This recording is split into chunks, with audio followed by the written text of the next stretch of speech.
निसर्गाच्या मनमोहक वातावरणात अशी बहरलेली ही निसर्ग आणि ही अशी ही जुनी शाळा.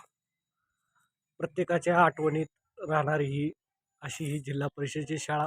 आपणही या शाळेत शिकला असताल आणि या ग्रामीण भागातल्या या शाळेचं एक ज्ञान मंदिर, जे की गावचं बँक म्हणता येईल. कारण की या बँकेवरच गावचं भवितव्य अवलंबून राहिलेलं असतं. कारण की इथून शिकणारा विद्यार्थी हा पुढे चालून नोकरी लागतो आणि नोकरी लागून अर्थसंपन्न होऊन एक गावात अर्थसंपन्नता येते आणि संपन्नता आल्यामुळे गावच्या विकासामध्ये मोठ्या प्रमाणात वाटचाल होती. म्हणून या ज्ञान मंदिरालाच एक गावची बँक म्हटलं तरी वावगं ठरणार नाही, अशी ही जिल्हा परिषदची शाळा आणि हे शाळेतलं पटांगण.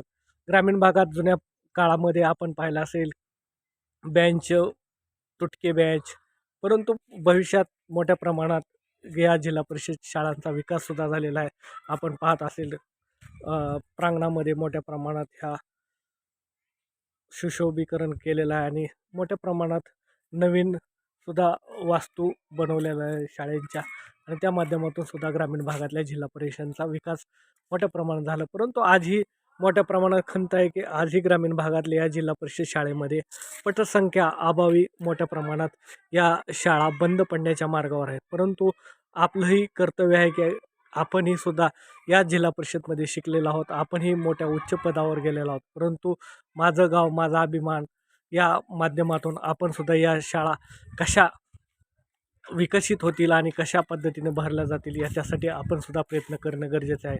कारण की ही जिल्हा परिषद शाळा टिकली तर ग्रामीण भागाचं भविष्य आहे. कारण की मोठ्या मोठ्या जास्तीच्या रकमा देऊन शाळेमध्ये घालणं हे सर्वसामान्याला परवडणार नाही आणि या शाळा जर बंद पडल्या तर सर्वसामान्याच्या विद्यार्थ्याला शिक्षण घेणं सुद्धा अवघड होणार आहे. त्यामुळे शाळाही टिकली पाहिजे, शिक्षणही चाललं पाहिजे आणि अर्थकारणही व्यवस्थित जगलं पाहिजे. हे तरच गाव आणि गावचा विकास होणार आहे आणि ग्रामीण भागाचा विकास होणार आहे. आपल्याही या जिल्हा परिषद शाळेबद्दल काही आठवणी असताल तर कमेंट करा. आमच्या चॅनलवर नवीन असाल तर सबस्क्राईब करा, लाईक करा. धन्यवाद.